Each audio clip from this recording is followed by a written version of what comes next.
मेरे हिसाब से आतिशी मार्लेना जी को शर्म आनी चाहिए। पूरी की पूरी पार्टी बुरी तरीके से हार गई है। सिर्फ 22 सीटें आई हैं और अरविंद केजरीवाल जी, मनीष सिसोदिया जी, सारे के सारे दिग्गज लीडर्स हार चुके हैं। ऐसे में आतिशी मार्लेना जी ने ना सिर्फ इस हार के बाद एक रोड शो निकाला सेलिब्रेट करने के लिए, उन्होंने उस रोड शो में डांस भी करा। तो ये विजुअल्स बहुत चौंका देने वाले हैं। और आतिशी जी क्या सेलिब्रेट करना चाह रही है? पूरी की पूरी पार्टी की इतनी बुरी तरीके से हार को वो सेलिब्रेट करना चाह रही है। तो मुझे लगता है आतिशी जी को शर्म आनी चाहिए और सत्ता का इतना भी लालच नहीं होना चाहिए कि इंसान इंसानियत ही भूल जाए। जिस तरीके से प्रधानमंत्री ने कल एक भाषण दिया और उसमें उन्होंने कहा कि सीएजी रिपोर्ट जो है फर्स्ट कैबिनेट में टेबल की जाएगी, इन तमाम वादों को आप कैसे देख रहे हैं, क्या चाहते हैं? सीएजी की रिपोर्ट 2016 से दिल्ली सरकार ने विधानसभा में टेबल नहीं करी है, जबकि हर साल जब जब सीएजी की रिपोर्ट बनती है इसको टेबल करना अनिवार्य होता है। जो लोग जन लोकपाल लाने के लिए सत्ता में आए, आज वो लोग जो ऑलरेडी प्रेसिडेंट्स हैं, जो ऑलरेडी कानून हैं, उन तक को इम्प्लीमेंट नहीं कर रहे। 2016 से अगर सीएजी की रिपोर्ट विधानसभा में डाली नहीं है तो सरकार की अकाउंटेबिलिटी कैसे फिक्स होगी? कौन जवाबदेही तय करेगा सरकार की? कितनी शर्म की बात है। तो सीएजी की रिपोर्ट बिल्कुल तुरंत विधानसभा में टेबल होनी चाहिए और उसके ऊपर सख्त से सख्त, कड़ी से कड़ी कार्यवाही होनी चाहिए। आम आदमी पार्टी की इस हार को आप कैसे देखते हैं? कौन से मुद्दे हैं, क्योंकि 62 से सीधा 22 तो कौन से मुद्दे हैं जिस पर आपको लगता है कि पार्टी को हार का सामना करना पड़ा?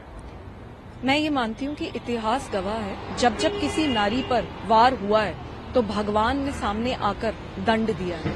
तो ऐसा तो हुआ ही है। लोगों के अंदर बहुत गुस्सा है, जो मेरे साथ हुआ उसको लेकर भी, और लोगों के अंदर एक बहुत तीस है, क्योंकि एक बहुत बड़े सपने के साथ हम लोगों ने वोट मांगी थी और आज वो सपना पूरी तरीके से चूर चूर हो गया। आप दिल्ली में कहीं पे भी चली जाइए, किसी भी इलाके में चले जाइए, सड़कें बुरी तरीके से टूटी पड़ी हैं, नालियां ओवरफ्लो कर रही हैं, कूड़ेदान बन गई है पूरी दिल्ली। अलग अलग जगहों पे कूड़ा पड़ा है, सड़कों पे कूड़ा पड़ा है, पानी गंदा, सड़ा हुआ, काला, बदबूदार लोगों के घरों में आ रहा है। यमुना नदी दूषित हो रखी है इतनी ज्यादा, और एयर पोल्यूशन की तो इतनी चरम सीमा है कि आपकी, मेरी और हम सबकी जिंदगी 12 साल घट चुकी है सिर्फ और सिर्फ दिल्ली सरकार की नाकामी की वजह से। तो मुझे लगता है कि इस बार जो इलेक्शन है वो बहुत मूलभूत इश्यूज के ऊपर लड़ा गया है और लोगों ने गुस्से में वोट करा है। आप भी इस चुनाव के दौरान अलग अलग इलाकों में जा रही थी, वहाँ की समस्याएं दिखा रही थी, तो आपको लगता है वो भी एक कहीं न कहीं काम किया है आम आदमी पार्टी को हराने में, या जो मुद्दे रहे लोगों ने वोट नहीं दिया? मैं एक मेंबर ऑफ पार्लियामेंट हूं और मैं ये मानती हूं कि चाहे वो मेंबर ऑफ पार्लियामेंट हो, चाहे मेंबर ऑफ लेजिस्लेटिव असेंबली हो, चाहे वो काउंसिलर हो, जो भी पब्लिक रिप्रेजेंटेटिव है, उनकी जिम्मेदारी बनती है कि अपने एयर कंडीशन घरों और दफ्तरों से निकलकर उनको जनता के बीच में जाना चाहिए और जनता की समस्याओं को उजागर करके जनता की मदद करनी चाहिए। मैंने संविधान की शपथ ली है कि मैं दिल्ली के लोगों की सेवा करूंगी।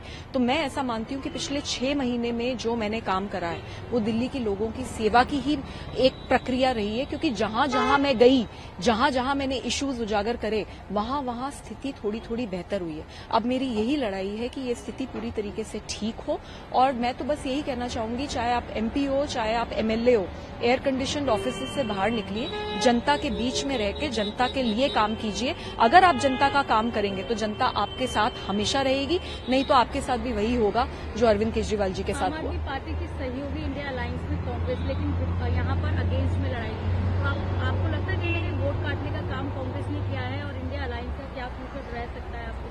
अरविंद केजरीवाल जी की जो पॉलिटिक्स है वो बड़ी पॉलिटिकल कन्वीनियंस की पॉलिटिक्स है, वो कोई विचारधारा की पॉलिटिक्स नहीं है। जब अरविंद केजरीवाल जी को कांग्रेस पे प्यार आता है तो वो साथ हो जाते हैं। जब अरविंद केजरीवाल जी को राहुल गांधी से खुंदक होती है, गुस्सा आता है, तो वो हम सब पे एक प्रेशर बनाते हैं कि राहुल गांधी के खिलाफ स्टेटमेंट्स दो और लड़ाई करो।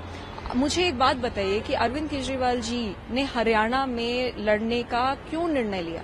हम सबको पता था कि जमानतें जब्त होंगी, फिर भी हम हरियाणा में जाकर लड़े सिर्फ और सिर्फ इसलिए क्योंकि कांग्रेस को सबक सिखाना था। और कांग्रेस, क्योंकि आम आदमी पार्टी ने लड़ाई लड़ी हरियाणा में, तो कांग्रेस वहां पे हार गई।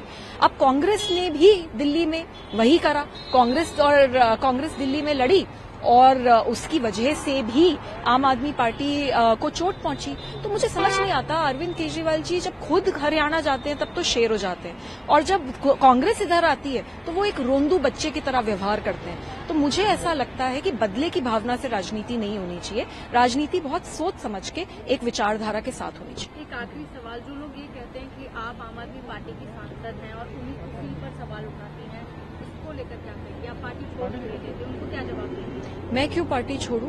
मैंने क्या गलत करा है? अगर मेरे साथ मार पिटाई होगी तो मैं कंप्लेंट करूंगी और अपनी आवाज उठाऊंगी। अगर मैं देखूंगी कि लोग तड़प रहे हैं और एमएलए नहीं आ रहा और कोई काम नहीं हो रहा, तो मैं उनकी आवाज जरूर उठाऊंगी। मैं कोई एयर कंडीशन ऑफिस में बैठने वाली एमपी नहीं हूं, मैं जमीन पे हमेशा से काम करती आई हूं और करूंगी। और मेरी पार्टी कोई दो लोगों की जागीर नहीं है, अरविंद केजरीवाल जी की जागीर नहीं है। ये पार्टी मेरे भी खून और पसीने से बनी है। 2006 से लेके अब तक मैंने जमीन पे संघर्ष करा है और इसलिए मैं एमपी बनी हूं। तो मैं क्यों पार्टी छोड़ूं? जिसने पिटवाया है, जिसने गलत करा है, जिसने अत्याचार करा है और जिसने जनता के काम नहीं करे, उनको पार्टी छोड़नी चाहिए।